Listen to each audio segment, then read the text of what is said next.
You've got it tuned into the Zelos podcast. I'm your host, Rocky Snyder, and this is the show that's all about the pros behind the pros. And this week's no different. Michael Mullin is with me this week. He is a presenter and educator. Aside from Perform Better, he travels all over the world working with professional sports teams and a whole bunch more. But before we get underway, check out my website, rockysnyder.com, for continuing education if you need some credits there. Plus, there's podcast archives, and heck, you can even check out the new wedge kits, foot wedges. If you want information about it, just go to performbetter.com.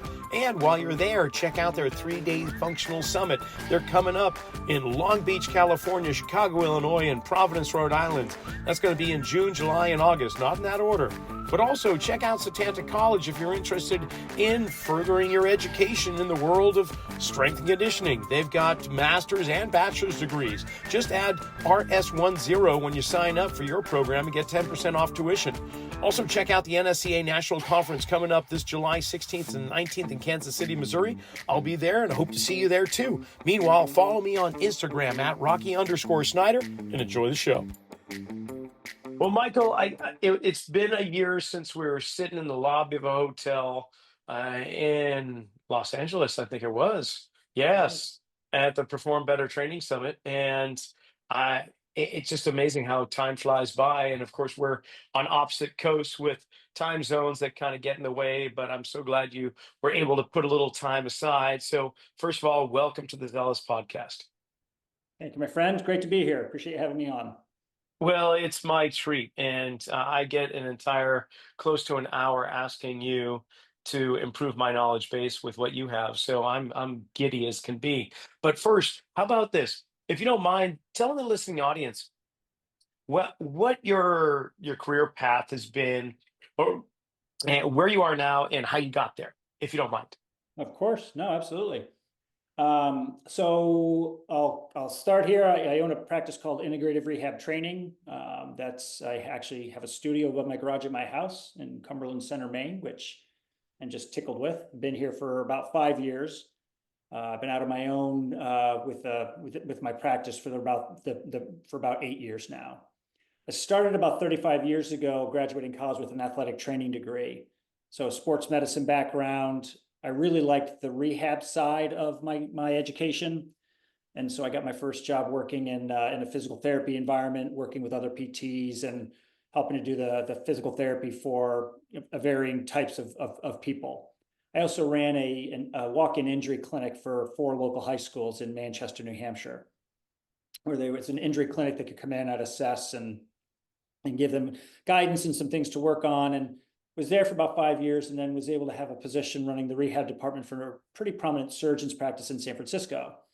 And so as the coordinator of rehab for his practice, he was doing a lot of cutting edge procedures back in the mid 90s of, meniscal transplants and articular cartilage procedures and stuff that, I really had to kind of educate myself on because nobody else is doing these things. So developing post-operative protocols, and it was at that point that I started doing more work with, I did some work with, Pro Ski Tour, US Ski Team, windsurfing, more diverse sports than the classic sports. Sure.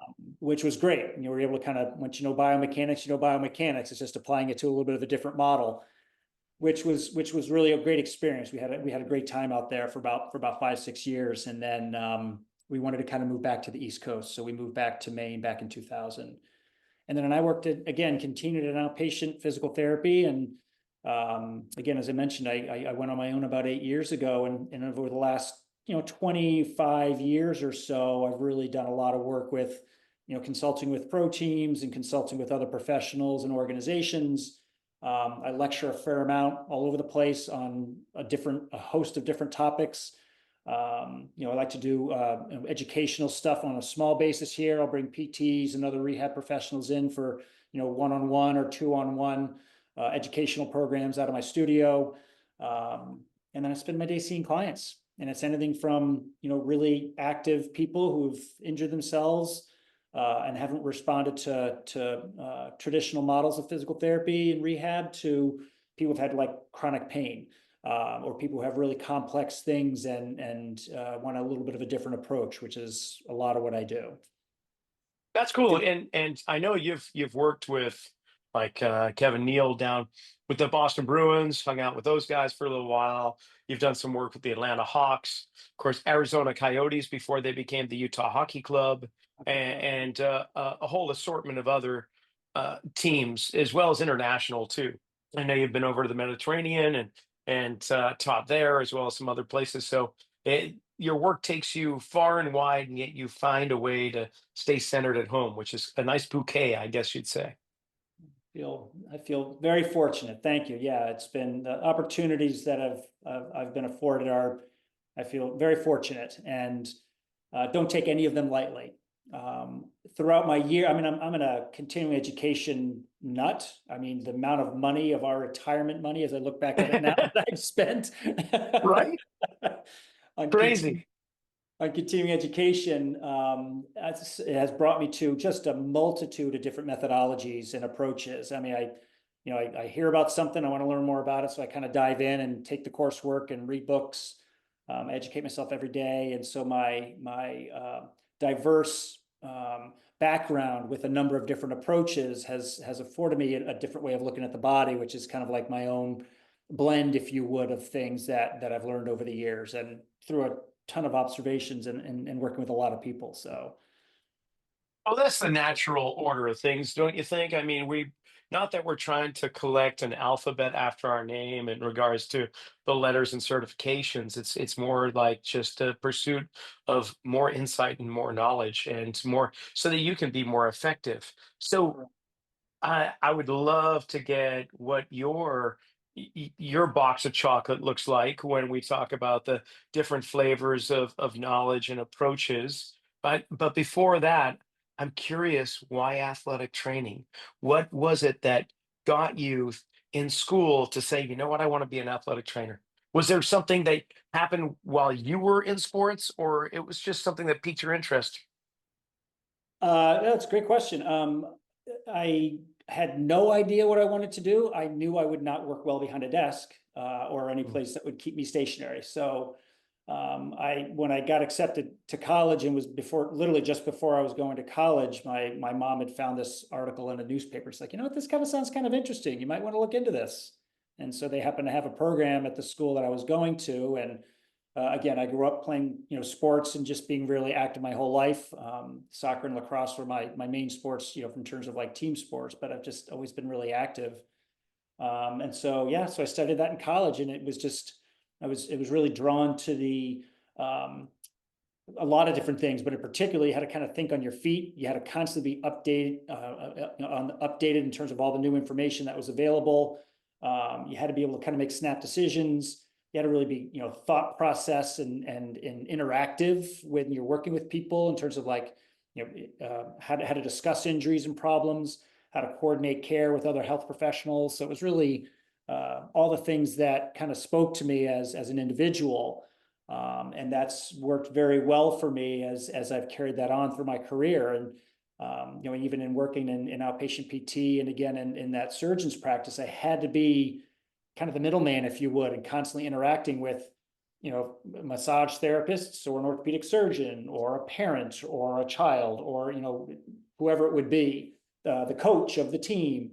And so that's been a great way for me to kind of hone my skills and be able to speak, frankly, different languages. You got to speak the medical language and the fancy stuff, and then you got to be able to kind of consolidate it and put it into words that kind of make sense for people and really kind of, bring it down to a more simplistic language that they can understand better.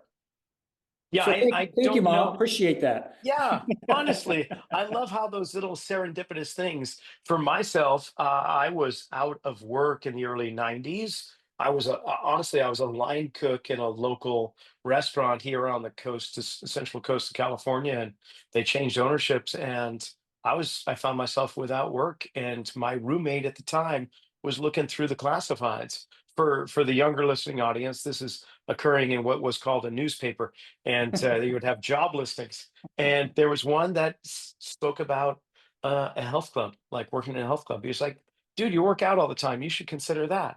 And it just so happened that, all those little serendipitous things put you and myself here together at this moment, which I always love. But how about this, Michael?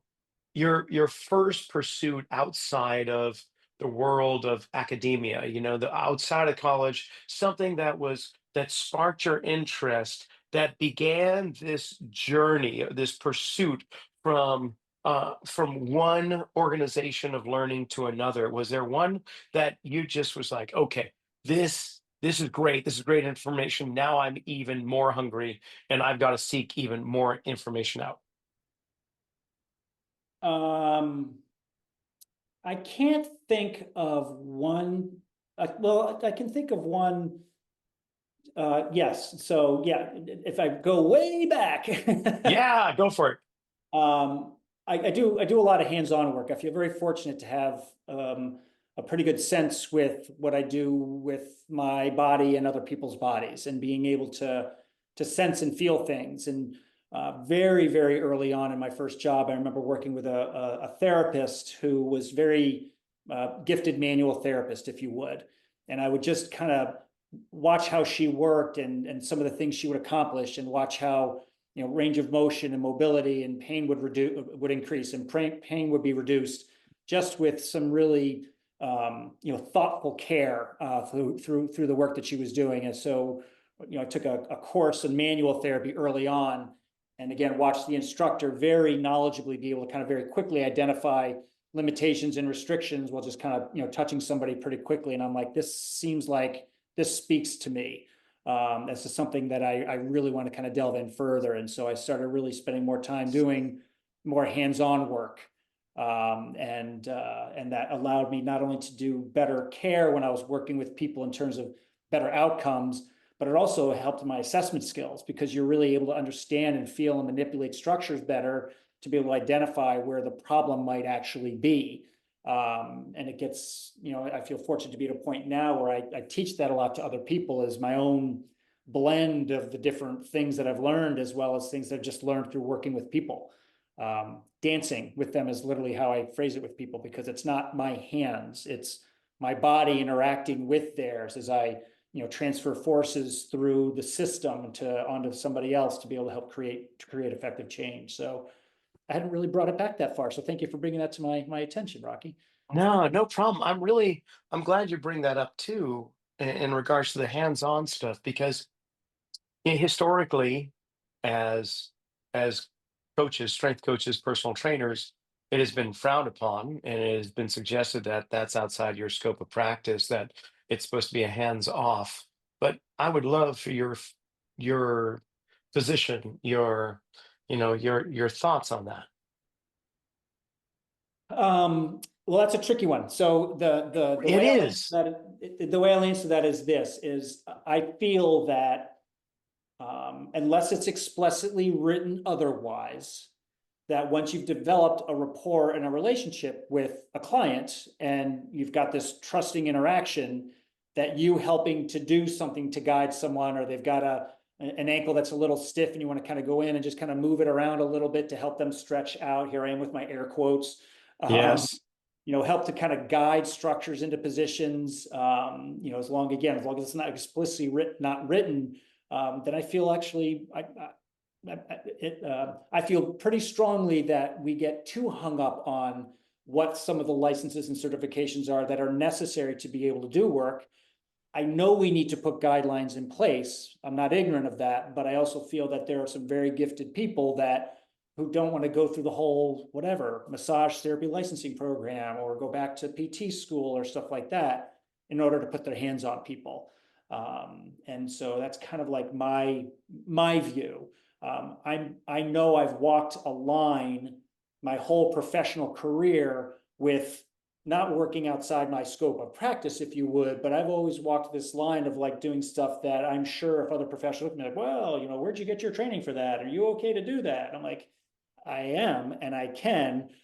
You know what I mean? So it's like there's this, Yes. I walk the gray area not to be anything other than respectful for the clients that I work with, because I want what's best for them. And I feel in those situations, it's what I feel is best for them in that given scenario.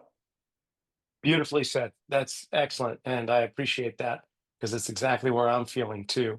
So you explore some manual work, and then where does your interest go from that point on? Because I know you delved heavily into PRI and the coursework and spoke at a PRI event and so on. And so at some point in time, it started to kind of your attention drew to the breath, but I imagine there was things in between that. Were Yeah. there? Yeah, again, as I mentioned, since very early in my career, I was constantly reading and still do, Hmm. and taking a lot of basically orthopedic-based continuing education programs, whatever stuff related to the shoulder, stuff related to the knee, stuff related to rehab, particular body parts, high level return to athletic sport evaluations for for when people's return to readiness, things like that. But I always would have questions. I always have questions. There'd be things that I would see, sense, questions that would be asked of me, things I'd feel that I wouldn't have answers for. And so I just continued to seek. And the more that I would take coursework, the more answers would be afforded to me, some more than others. Some that I'd leave with, and I'm kind of like, well, I'm not sure about that. I'm not sure I agree with that methodology and the way they do things. Not that it's wrong, but it gave me an opportunity to then become more of a critical thinker. When I took a course in 2000 from posture restoration, it was the first time I took a course that I'm like, oh, okay, they're answering some questions for some stuff that I've been having, difficulty finding guidance on. A lot of it evolved around kind of when it came to the breath and understanding the, how valuable of a tool and a misunderstood aspect of human function that is. I mean, it's a modality that I use with every single client that I work with for a reason. It creates shape change. It allows for performance enhancement. It allows for recovery. It allows for sleep. I mean, it's all the gamut. And so, this most powerful voluntary yet involuntary thing that we all have access to wasn't being discussed and talked about. And so, learning more about the way that the Institute assessed it and created some intervention strategies to work on better balancing of that mechanism, along with some of the other stuff that they would talk about was, my first foray into understanding that better, which was powerfully helpful and shifting my thought processes and understanding of the human body. And Very then from cool. there, it was kind of like, you know, the realm of other things, through, FMS and SFMA stuff. And, I spent a lot of time with Bill Hartman over the years and, other methodologies that Mulligan, drawing blanks and all the acronyms. I can go through all the acronyms, you know what I mean? Sure. Most recently AIA, some of the Applied Integration Academy work that they're doing. So there's a lot of really great stuff out there that are kind of building off each other, if you would. And so again, as I mentioned, my approach is kind of like an integrative, obviously the name, way to meld those models for the individual that I see. And sometimes it's going to be a little bit more biased towards, let's say, one of those methodologies, and sometimes it's going to be a little bit more of a blend of something else. Sometimes it's just good coaching. You know what I mean? Sometimes it's nothing fancy. It's your work. That's your wheelhouse, right? Good coaching can get a lot of really great things done. Hmm. Yeah, I can hear that. So when somebody comes in to your private practice, you've got I won't say a typical approach. There's got to be somehow you're gathering information on them, and then out of all the wide variety of modalities you can draw from, how is it you narrow down to what it is that the person needs? Um, so therein lies the rub, so Yes. that's where the art and the science kind of hit the ground together. That's where um, the what you've gleaned from their history taking, what I've captured from their comfort level with interacting with me, frankly, not because I'm overbearing, but more like how comfortable are they kind of like delving into, deeper understandings of the body, or am I going to need to be a little bit more superficial here, which is not a judgment. It's just a reality. What are they going to be able to take that's going to allow them to feel like they're going to be successful leaving here? So that's where the element of what I do kind of comes into the art and the experience piece. Um, pretty much everybody will get something as it relates to manipulating their breath. Because for me, when I'm seeing people, it's about having them understand how to change their body's ability and perceptions of navigating the ground, navigating the way that we load the body, navigating the way that they've positioned themselves over time and throughout life because of injuries and habits and routines and jobs, for example, in sports, and using that internal dynamic to shift their body into a new position and create a new sense for them, that when they go through a couple of activities and they get up and they walk around, they're kind of like, oh my gosh, yeah, that feels different. It feels whatever that descriptor is. And though from there, it allows me to then reassess on the table to make sure the activities were successful, but also they're then sensing the change in their body pretty quickly, which allows them to feel like, oh, wow, I should actually probably keep on top of this stuff because this feels like this is in the direction of a change that I'm trying to create. It was a long answer, but I hope I Certainly. kind of hit it. No, no.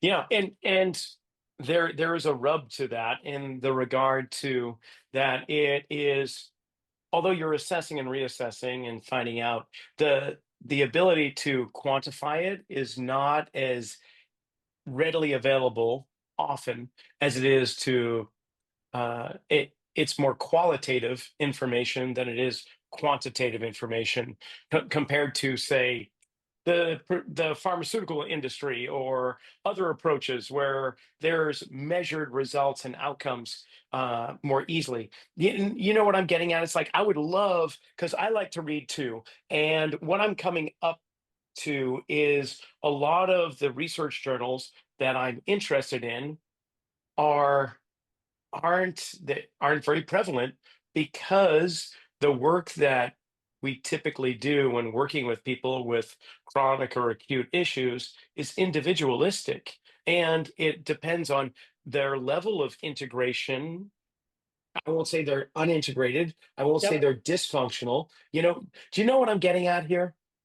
I think I do. So, number one, big bold statement that that I'll say is that, I mean, I read research pretty much every single day, but research is really dirty, just to be perfectly clear. As soon as Mm, you want to study something, it becomes flawed. I know that sounds like, what are you saying? I don't believe in science? Of course I believe in science.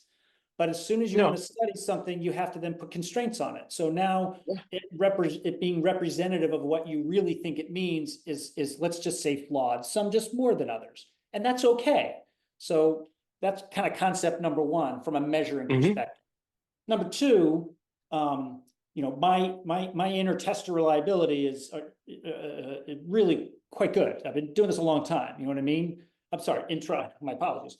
Is really quite good. I've been doing this a long time. I've been measuring things and I write stuff down from a standpoint of creating, let's just call them dirty measures, objective measures of, this cervical movement, this thoracic movement, this scapular movement, this, you know what I mean? And Yeah. so it gives me something that I can work from, a blueprint, if you would, chessboard, if you would. And then from there, I'm able to then say, okay, if I create an intervention and I go back to remeasure it, which is what I do, did that change? Did it create the change in enough of the areas that I want as I try to prioritize based upon that outline to be able to then say, this is an appropriate activity for them? So there are some things, as I mentioned, from the subjective aspect of what they feel when they get up, but there's definitely some objective measures that I use that do help to guide my treatments that, again, have been refined over the years. And that's one of the tricky things too, as you recognize, we can say, let's just say in the fitness world, oh, when you squat, if you put your heels up on ramps, it's better. You're able to squat deeper because it's ankle dorsiflexion limitation. That's what it says. Actually, no, that's just one thing that it tells you. Just like every other measure on my table, it says, oh, well, that's limited rotation this way, so that means this. No, that's one thing it tells you. It can mean other things depending upon the lens that you want to look at things through. And so from that perspective, as I mentioned, there's things that research and studies and science can tell us, but it's up to you as a professional to then take that information and put it into your box, if you would, and say, how does this speak to me? And is it valid enough that I want to incorporate this into the work that I do? Or does it seem like it's too outside the realm of what it is that I'm looking for information to help guide me? Excellent. And I think a great example of this would be well, breathing itself, breath work, it's, that's a great example. Also, scar tissue. I think scar tissue can have a profound effect on on so many levels for for the body, for movement. And I don't mean just limiting range of motion. I don't mean just capturing tissue in the surrounding area, but the electrical system within the body, just the mental emotional state. I mean, there's so many different levels that you could look at one thing, and it's almost like that parable of three blind men, each touching different versions of an elephant, right? One touches the tail, another touches the foot, and the other one touches the trunk, and they all have these different ideas. It's really hard to wrap around when it comes to breathing, scar tissue, and so on. But before I pull up scar tissue any further, how about we talk about breathing instead? Because that's a big, well, you say you have them take home something regarding breath work, whether it's the pro teams or, for that matter, the individuals that you see. So tell me about breathing. Um, well, it's kind of important, you know. Is it? Yeah, It's got some life-saving measures to it, which is awesome. that's cool. All right. The brain will always prioritize breathing. And I know that sounds like common sense, but by that I mean it's going to constantly position, orient, arrange itself in such a way that breathing is easy, comfortable, and familiar. People don't want to have to think about it. They want it to just kind of happen, and they kind of want to have it feel sort of like the same breath they had just before and the next one after, because then it's not a distraction to them. What that does, because of the way that our body is made, which is a mess inside there, right? It's the word I use is it's hydrobiodynamics is the way that our system functions. We are a water-based structure. We're built upon pressures, and to your point, it's vibrations and electrical signaling happening all over the place. It's pressures inside valves and tubes and tubes and tubes and tubes, which includes muscles and tissues. And so those structures will then morph and change, and they'll assume a position if the body's constantly trying to orient itself in such a way that it's trying to make breathing easier. Therefore, ribs start to shift and turn a little bit. Pelvises change their shape and orientation, may flare or turn or rotate. Craniums will distort a little bit, and cranial bones will shift a little bit. Heads will move forward because the neck begins to say, I've got to kind of move you forward to open up your airway to be able to get air in, and so on and so on. And then therefore, the connective tissue, this will segue nice into scar tissue. The connective tissue, our fascial structures and all those other network of incredibly dynamic and viable and energy storing communication system that it is, begins to change itself and then hold the body hostage, are the words that I tell people, in certain positions and orientations. Well, now you've got firing mechanisms of muscles and tendons that's going to change as a result of that, because now it's being held in a position. And so now it's not always necessarily a weakness or bad mechanics. It's like, no, the structure actually can't get there because of the position it's being held in. And then therefore the muscles have been firing a certain way as a result of that. And then they'll change their orientation as a result. So when you begin to then put people in positions and give them mechanisms that create the ability to kind of ground itself, to kind of push, to load, to compress structures, put it into a turn or a rotation of some kind to redirect that airflow, and then coach them on breathing, typically in and out of the nose for repositioning or reorienting based breathing activities, to allow for that cranial expansion and that thoracic expansion to happen in a balanced way. That allows things enough time to shift to this change of direction. The nervous system and the signaling process of kind of like, oh, that's kind of new, I'm not used to that. They pay attention to their breath because I've coached them, but it will feel different to their body because different things are moving differently as a result of that. And then when they do that through a number of repetitions, their system's like, yeah, I can kind of move into that direction now, because you've allowed it the opportunity to be able to do that. Wonderfully said.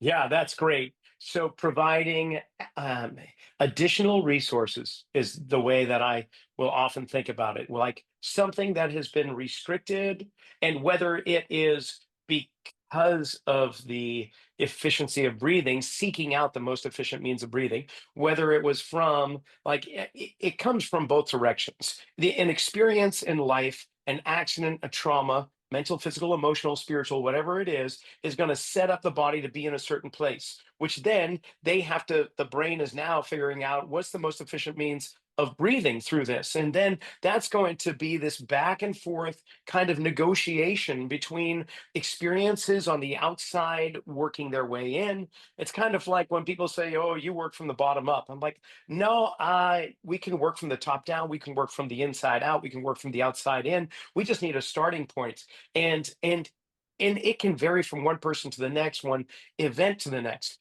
But all we're looking to do is, can we provide the body with as many resources as possible? Because all their life, the resources are being slowly stripped away because of the world in which we live in, where most people live in wheelchairs, the trauma they sustain, and the way that the brain is trying to to keep its priorities in check.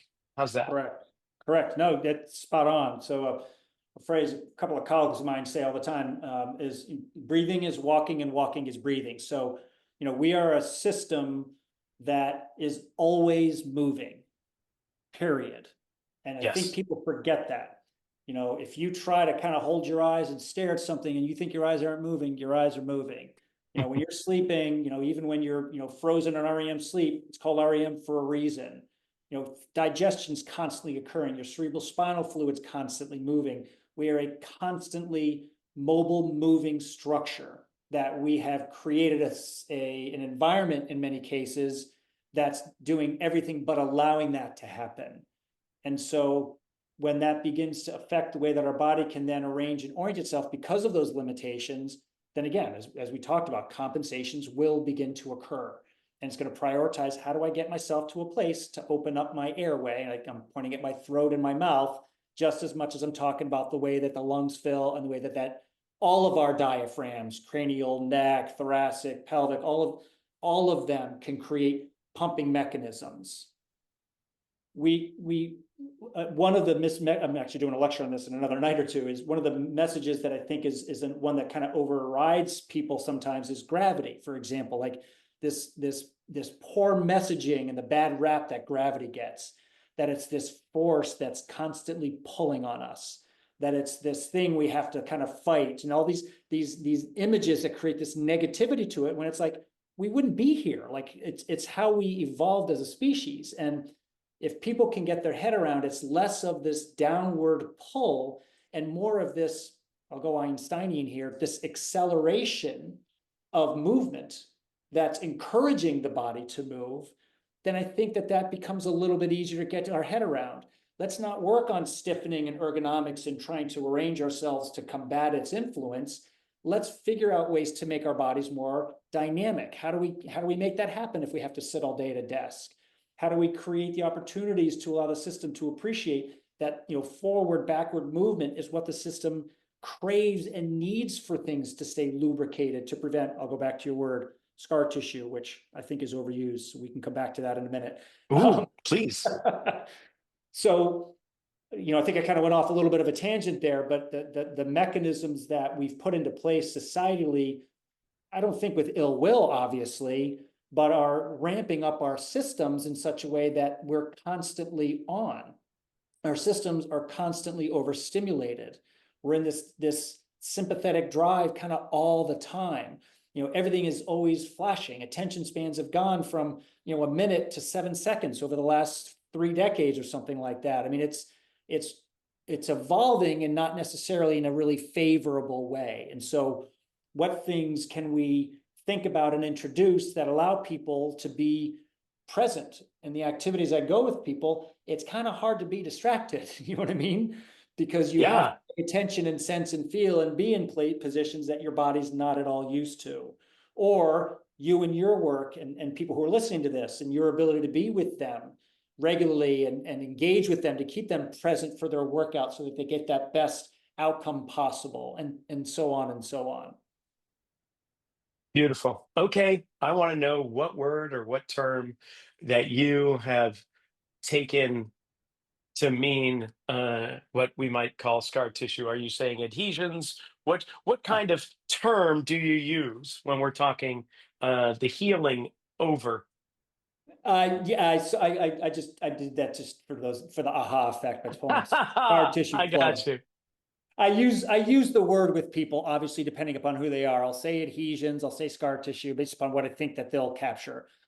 What I wanted to say by that is that obviously a scar is a scar, and obviously trauma is trauma. And so certainly, having seen dissections and numerous times and seen many pictures it relates to, let's say scar tissue of tissue, my issue comes with it's automatically defaulted to in today's world as, oh, that's the problem you have. So A, you're stuck with it. Sorry, good luck. And or B, we have to break up the scar tissue. And so we do that via it is that the practitioner or the professional says needs to be done. And I've seen joints that are like infested with what they call arthrofibrosis, like scar tissue to the nth degree. So I'm not denying its presence. I'm talking about the overabundance of a message that people get as a result of people that they've seen, that you've got this thing and this is going to limit you moving forward until we, quote unquote, either break it up or you've got to live with it. Because of the water nature of all of our structures, all of it. When we're born, we're 100% water. We came out of fluid, right? That's 100% fluid. That's why babies are flopping around all over the place. And then every subsequent decade, that percentage kind of goes down a little bit. So now we're, if you look at the numbers, 65-ish% water. On the molecular level, most of us is fluid. I mean, even bones are bendy inside a living organism. Not the models we're used to seeing for teaching purposes, but in a living organism, they bend. They have some pliability to it, along with all the other tissues. When we have the capacity to understand ways to move, I'll use the word fluidly, and change the dynamics and the ability to move through varying layers of tissue to allow the slide and the glide to occur for that restoration of movement capability, that's what works through, let's just call it scar tissue, in the tissue-related world. And that's what allows that nutrients and that re-energy to be able to be introduced to that area to allow it to then mobilize and move, and I'll even say heal, if you would, so that it becomes a much more natural part of the region that it had become disrupted from. And so now it becomes more fluid nature by the way that it interacts with all the other structures around it. When you work on improving pressure management via breath control, coupled with, which changes pressures of all the tissue, coupled with movement-based activities, that's what allows that mechanism to happen in as fluidly and as fluid a way as possible. I threw the fluid in there a lot, but it just for emphasis. No, that's great. It is. So, do you take this insight, this information, to the teams that you've worked with? Like, I'm thinking Bruins, Hawks, Coyotes, and so on. Like, is it something that they're interested in regards to your work, or do they just say, Michael, we really want you to just come in and talk to us about breath work? I mean, what's the draw? Yeah. I work with teams and organizations that are interested in learning a different message. And some of the message is, part of it is we talked about, breath, and I keep saying breath is what people automatically think of from a breathing perspective, but it runs the show in terms of the way that the body works. But I want people to understand these dynamics more. I want them to understand the morphing, manipulative dynamic of the human body and how powerfully we can influence it more than just what we learned in school and what a lot of more linear, hierarchically minded approach things with. And that, when you can get your head around, fluid dynamics better and understand the interrelationships between the different layers of tissue, and that a muscle contraction isn't just muscle filaments, it's tubes compressing fluid. That's what you're filling with hypertrophy, and that's what's creating the contraction. Our ability to optimize our intra-abdominal, intrathoracic pressure for lifting heavy stuff. What does that mean to people? Oh, it's, Valsalva, or not quite Valsalva, but you got to optimize. Well, what does it mean? Well, if we look at things just from a standpoint of muscles and tendons and not manipulating that pressure, they would explode with the weight and the volume that we place on them. It's our ability to really manage that mechanism that allows us to be able to squeeze those structures in a stable way to then exert load and force onto them. And those teams, for example, that you mentioned, they're forward-thinking professionals that work with them. And so I've developed relationships over the years, and they're like, I want to learn about this stuff, so come on in. And sometimes it'll just be me educating the performance staff and the rehab staff, or sometimes it's actually me working with individual players, or sometimes it's actually me being in a team workout and kind of seeing the way that they're doing stuff, and then kind of offering suggestions and ideas as to the way that they might be more successful with doing that, just based upon some of the more simple concepts of what I just kind of talked about. Brilliant. Now, earlier you mentioned stiffness, and so I want to spend a moment talking about this and getting your insight, because primarily strength conditioning in that world came from the weight room of heavy lifting, and with that came the fact that you wanted to be stiff, stable, rigid to produce force and lift heavy things. And yet, so that's all well and good, and we need stiffness, and that's being promoted quite heavily these days.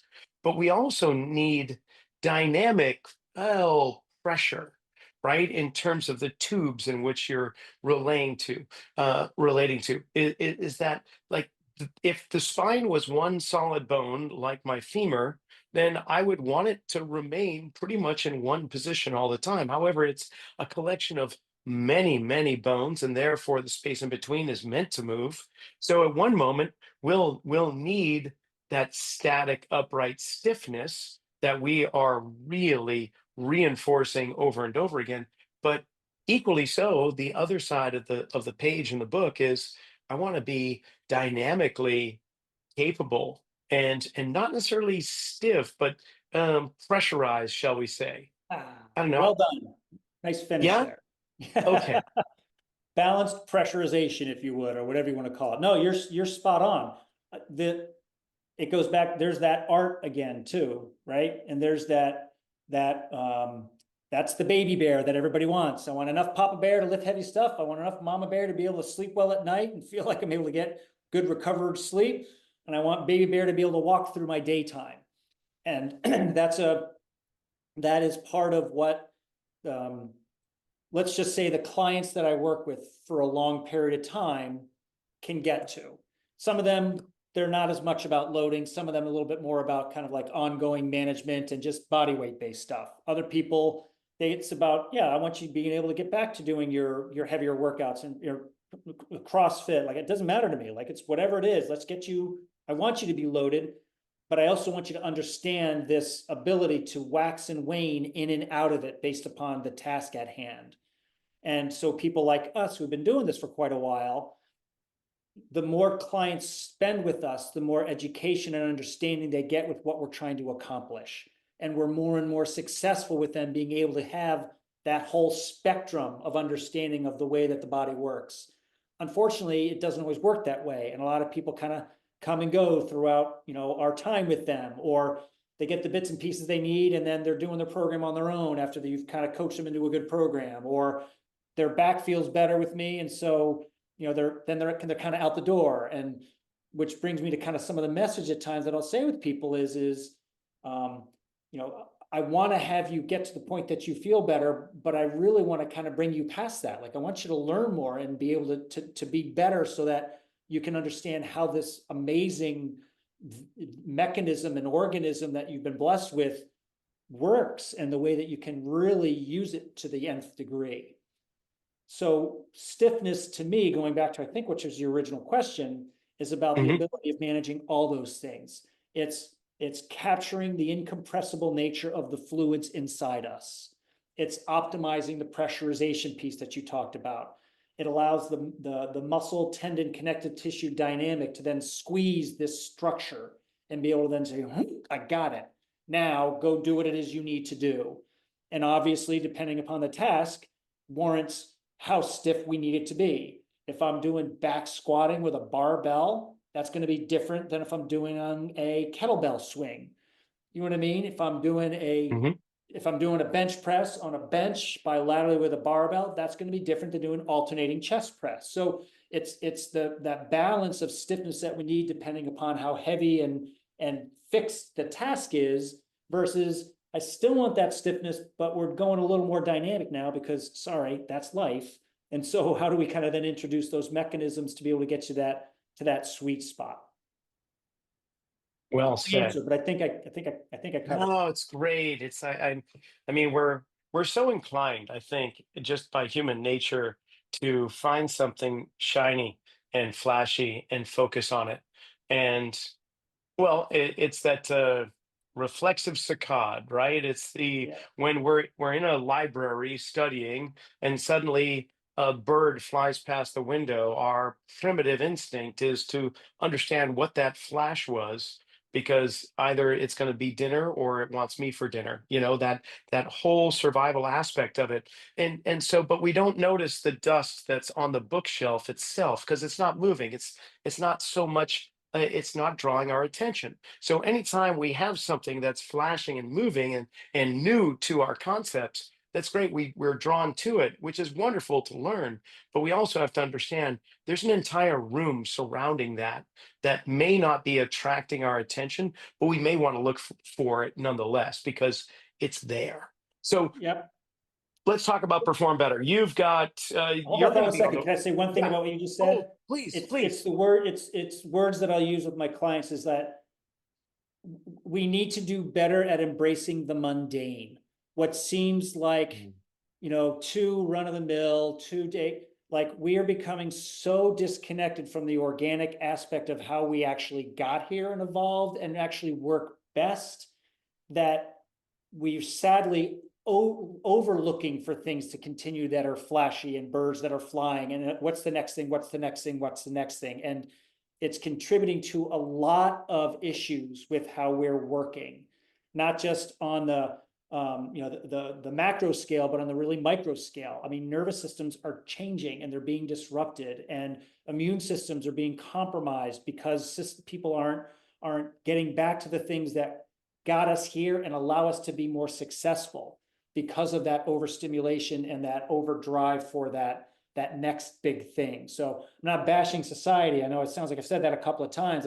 I want people to kind of rethink sometimes that, going out for a walk in the woods or, on the beach somewhere and being present is the most powerful thing. Is one of the most powerful things you can do. Sitting down at the dinner table with your family and interacting and engaging is some of the most powerful things you can do. Like all these things versus, oh, I got to go here and I've got to do this. And, oh, can I listen to a podcast at the same time? You know what I mean? We have to kind of Yes. like get back to our senses and embrace them. I'm not against those things, but stop making them everything and bring us back to some of the stuff that allows us to be able to kind of allow our systems to heal and recover. So thank you for letting me. Yes. Ah, that's great. Okay, so with time remaining here, I'd love to touch upon the fact that you're going to be in Long Beach, California, in the middle of July at the Perform Better Training Summit. I know the listening audience for the last several weeks now, we've had every other week or so one of the presenters like Michael on. So by now, you must know about Perform Better. If you're just listening for the first time, check out performbetter.com because it's incredible information that runs the gamut between rehab to return to performance and everything in between. But what will you be speaking on? Do you recall what you titled your topic? Because I don't. I do, because I pulled it up before our podcast today. Thank you very much. I'm just kidding. Good man. It's called Gait Grounding in Human Performance. And so one of the I alluded before that, a lot of what we don't think about brings things back to gait.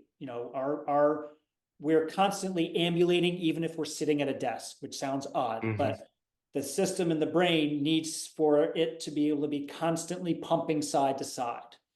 And we work best when our systems are, I'm kind of doing my little dance here for those that can see it, is a system that has the capacity to be able to compress and load one side and then go and compress and load the other side without too much compensation along the way, without areas down in the lower body, the mid to upper body, or the head or the neck create some compensation that's not allowing that full compressive loading to happen from one side to the other side. And so how that relates to our ability to perceive and sense load going down and load coming back up, and some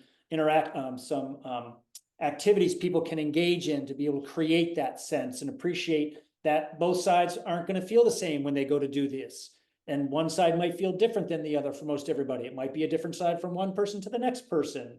It all has to do with what we talked about before, where their compensations are, and how we can then bring that up to the high level of human performance, which means, again, going for walks with the dog or your children, or highest level of performance because you're the highest level of athlete. But how that disconnect of our human system from that grounding sense and capability is kind of ramping up and increasing with, again, more and more societal things that we've put into place and messages that are out there that have kind of distracted us from that mechanism. Yeah. I mean, with gait, as it has been taught to me over and over again, if you think of any joint motion, you can find it somewhere in the gait cycle. It exists, right? Right. So, and there's a beautiful symphony or orchestration of movement amongst one articulation and another, and there's patterns that emerge within that. So it's almost, for me, that's what we base our programming on, is resting posture and gait mechanics, because they're the true absolutes in a way, that if we can compare and find out what's missing in those two environments, then we are being given the information right then and there as to what a person needs within their programming, whether it's soft tissue targets or mobility drills or even breath work or strength. So wonderful. And then aside from that, give me some other ideas as to how people can follow you. You say you're going to be speaking in a couple of nights. Of course, by the time this airs, that'll be said and done. But how about the calendar for 2025? Where else will you be traveling? Do you know yet? Yeah, where am I going? Doing some personal trips, which I'm really excited about. There's some coursework that I'm taking that is involved kind of like vision and body position and movement, as well as dental, like occlusal influences of kind of the temporomandibular joint and our teeth contacts and our head and our neck, and how that influences body position down below. Yeah. I've kind of taken a little break from some of the social media pages that I have. I do have a very full kind of at MJMATC is kind of like the handle that I have for my Instagram and other things that I have. There's a lot of information on there for people to kind of go through that I think they probably would find helpful if they haven't seen my stuff in the past. I've taken a little break just for a number of different reasons, which is, I've just taken a little break. So you can walk on the beach or through the forest, is what you're saying. Exactly right. Yeah, I'm trying to bring things back to myself for a little bit, as well as hopefully other people as well. But I do still writing. I'm starting to write a little bit more on Substack, because I find that kind of like an interesting way that I can get a little bit more lengthy information out there and things like that. I'm part of some organizations, so I'm doing some more local lectures currently. That's what I got going on.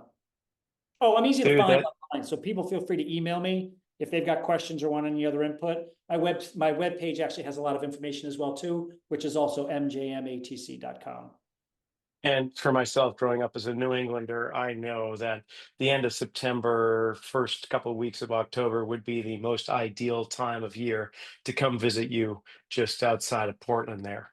So that may be happening. You never know. Yeah. Pretty special time. Michael, this has been great. I can't thank you enough. Rocky, appreciate your time. Thanks so much. Cheers. And that's one for the books right there. Michael, I can't thank you enough for coming on. Can't wait for our paths to cross again, probably in Providence in August at the Perform Better Training Summit. In the meantime, you can check out my website again if you haven't been there already. Got blogs and podcasts and a whole bunch more, including the brand new wedge kits. Got a little poster in there on how you can use these wedges from rehab to return to performance in the weight room as well as in the rehab setting. And remember, Perform Better 3-day functional summit. Just go to performbetter.com. You'll get a whole bunch of information and great products there. NSCA National Conference, July 16th to the 19th. Be there, be square. Check out Satanta College one more time. And hey, do yourself a favor. Grab a copy of my book. It's called Return to Center, Strength Training to Realign the Body, Recover from Pain, and Achieve Optimal Performance. We'll see you next week.